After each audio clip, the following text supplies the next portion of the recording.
If your ACL rehab still feels exhausting, you find yourself getting tired after doing 5 exercises, or you're simply not seeing the progress in your rehab, your knee might not be the problem. Your cardio might be. And almost nobody in ACL rehab talks about cardio. Today, we're gonna go over why cardio isn't just for warm-up, but it's actually an accelerator to speed up your process in ACL rehab. So let's get into it. Hi, my name is Josh Irwanto. I've been a physical therapist and ACL rehab specialist for over 10 years. During this time, I've had the pleasure of helping hundreds of ACL rehabbers return to their dream active life, which are gonna be running, jumping, or playing some kind of sport. I'm super excited to dive into this topic today because it's a passion of mine to combine strength training and cardiovascular training with ACL rehab. Think about it. If you have 2 people both doing the same rehab exercises, let's say they're both at the same stage. They're both at month 6. Month 6, person A and person B. Person A is going to the gym doing their rehab exercises. Maybe they're capped out, they get tired and exhausted after doing 5 exercises. Person B, on the other hand, goes to the same gym, does the same rehab exercises, but they're able to do 10 exercises. So instead of 5, person B is able to do double as much,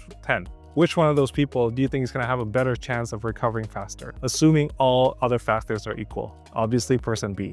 Why is that? Because 10 exercises is going to be more than 5 exercises. Now, what limits our capacity to do more than 5? There's going to be 2 limitations that we have. Every time we do any type of exercise, we're limited by 2 things. Number 1 is your capacity to produce force. Let's take a lunge, for example. With a lunge, you have to use certain muscles and joint forces in order to perform the movement, right? So let's say your quads are super weak at the moment, pretty common in ACL rehab. Your hamstrings are getting stronger, but they're not quite there yet. So let's say you're trying to do 10 reps of lunges, and you realize after 8 or 9 reps, there's just no more that you can give that set. So you simply stop that set or you lower the weight. So our capacity to do 10 reps is limited by the amount of muscle strength and endurance that we have in those muscles. Now, the second limitation that we have, people don't talk about, is cardiovascular conditioning. So this is your heart, right? The beating heart that we have here. Heart pumps blood into the rest of the body. So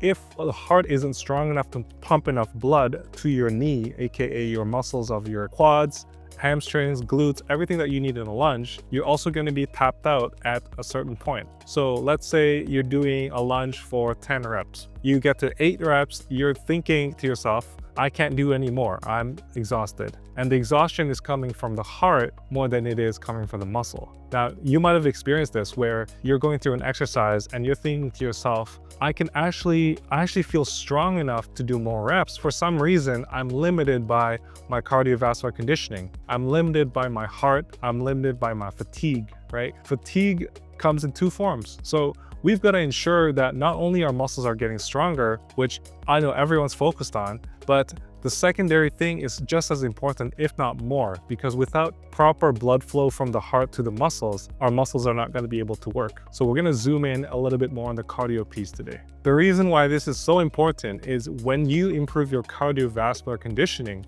if you improve your cardiovascular capacity, you're going to be able to do more exercises. And like we said before, the more exercises you can do, the more stimulus that your knee and your muscles get, which means potentially you'll progress much faster in your rehab. Now, I want to introduce you to a concept called the SAID principle, SAID. So it stands for Specific Adaptations to Imposed Demands. So this is a term that we use in our industry, in the healthcare and the medical field. Basically simply means whatever you input will become your output. Whatever you train will become your outcome. So things have to be specific in order to gain the goals and the outcome that you want. Let's take a common goal of a sport after an ACL injury. A lot of people want to get back to soccer, running, basketball, right? Let's take those sports, for example. So when you think about soccer, what do we think about? We think about being able to run fast, slow down, stop on a dime, change directions. Sometimes you have to slow down your jog, sometimes you might have to sprint. So when we think about that, we have little bursts of high intensity, which are going to be your sprints,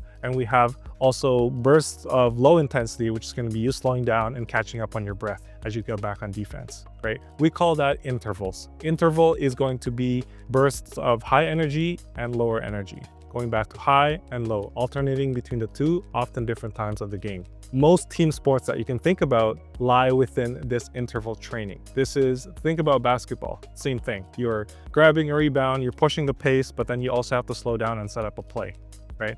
Conversely, on the other side, you're gonna think about something that's a bit more sustained over time that doesn't fluctuate in terms of intensity. So let's take a marathon, for example, which is a long running duration jog, right? With this, you don't have moments of bursts, right? Maybe the last 10 seconds of the race, if you're trying to push for the finish line, you might do a little sprint. But other than that, it's a long sustained run, pretty much at the same pace, right? This is drastically different. The way we train this is going to be different than the soccer, the basketball, the volleyballs that we're talking about, because the two cardio systems are slightly different. So let's talk about the two systems. The first system is a steady state cardio. So steady state cardio, you might have heard it as LISS, low intensity steady state. So low intensity steady state is going to be the long duration holds like the marathon that we're talking about. This is you being able to sustain and have enough blood flow and resources to sustain you for a long period of time, versus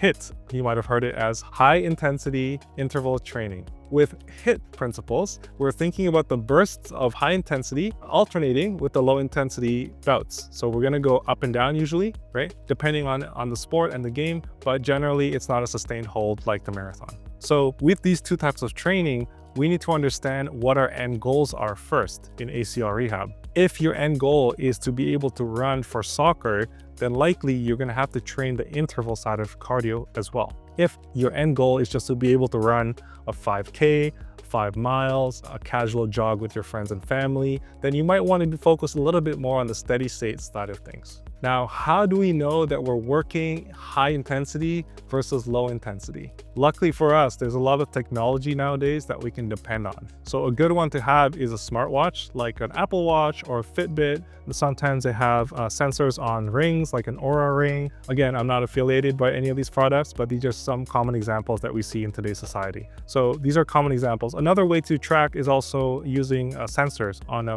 gym machine. So often treadmills, bikes that you see in the gym have kind of like a steel sensor, that's something you can hold on, and it tells you what your heart rate is working at the current time that you're holding it. So these are just some common ways to identify and assess your current heart rate. Why does this matter? Well, knowing what heart rate zones you're working at is going to dictate and tell you what type of cardio training you're doing, okay? So let's dive into this. First step is to understand your max heart rate. Your max heart rate is going to be calculated. This is the easiest way to measure it. This is not the only way, but this is an easy way to measure it. 220 minus your age. So let's take a 35-year-old, for example. So 220 minus 35 is going to be 185. Someone who's 35 years old is going to have a max heart rate of 185 beats per minute. Now, once we have that, we can now work into the zones. So the zones are going to be zone 1, 2, 3, 4, 5, right? You might have seen these across social media and things like that. You might have heard of zone 2 training, things like that. This is where it comes from. Zone 1 is going to be the easiest, so the lowest heart rate. Okay. Zone 2 is a little bit harder. Zone 3, you're working at a moderate pace. Zone 4 is a little bit closer to your max. And zone 5 is the hardest, the most strenuous, and closest to your max heart rate. By knowing your zones, because everybody's different, everyone's age is slightly different, zone 1 might look different for a 20-year-old than it would for a 40-year-old. So it's important to understand and start with calculating your max heart rate. Knowing the zones that you work at is crucial. You can play around with what intensity of cardio that you're training at. So let's take a 35-year-old, which we know it's 185 beats per minute max heart rate. They're training for playing soccer once a week on the weekend, right?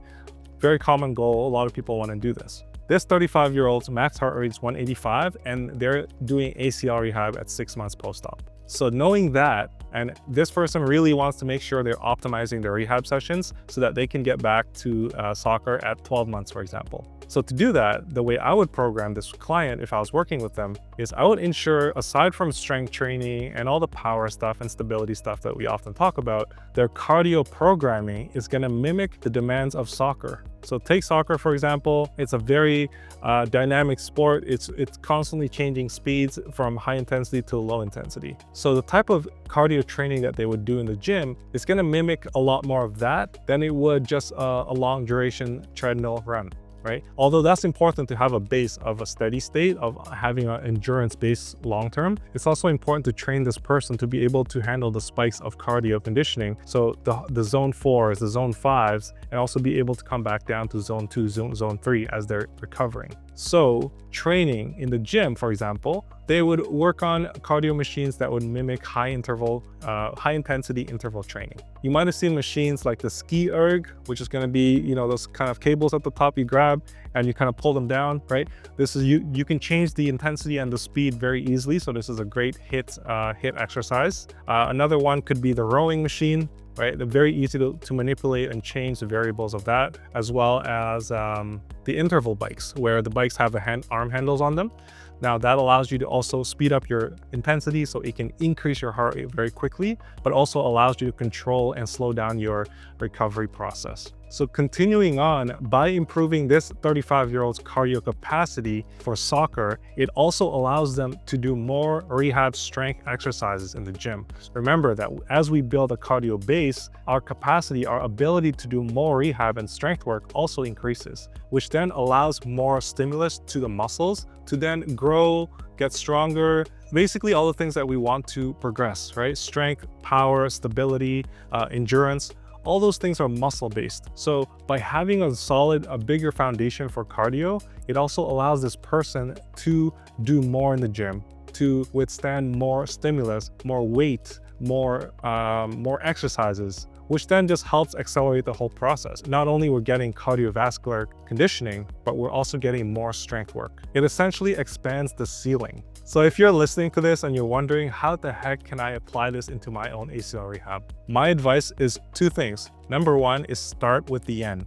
What are the end goals that you might want to achieve? Is it a sport? Is it just simply running? Is it just being able to play with your kids? Like, really clearly define that, because once you have the end goal in mind, it's much easier to work backwards and to build a plan around that. Number 2, identify your max heart rate zones. So start with 220 minus your age. That's going to give you a generic max heart rate number. So let's say it's 185, right? Now you can work the zones. The zones are simply just percentages. Zone 1 is going to be 50 to 60% of your max heart rate, for example. And lastly, build a cardio plan within your rehab sessions. Make sure you're not skipping out on cardio. So after you finish your strength work, making sure that you're fitting in cardiovascular conditioning, whether it's steady state, interval training, or both. Again, depending on the end goals that you have in mind.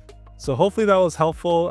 This is a topic that I've been passionate about, and I'm glad I'm finally making a video on this. This is something that I've been wanting to share for a while now, so hopefully you found it helpful. If you want more clarity and a system to actually help you progress in your rehab, and you've been feeling stuck for a while now, there's a link in the description below for my free masterclass video that explains basically the system that I use to help people progressing along their rehab, getting them back to running, jumping, and playing sports. So if you're interested, definitely check out the link below. I promise you won't be a waste of your time. And if you enjoyed the video, please do let me know by liking and subscribing. It actually motivates me to keep going and providing value for you guys. So I'll talk to you in the next one.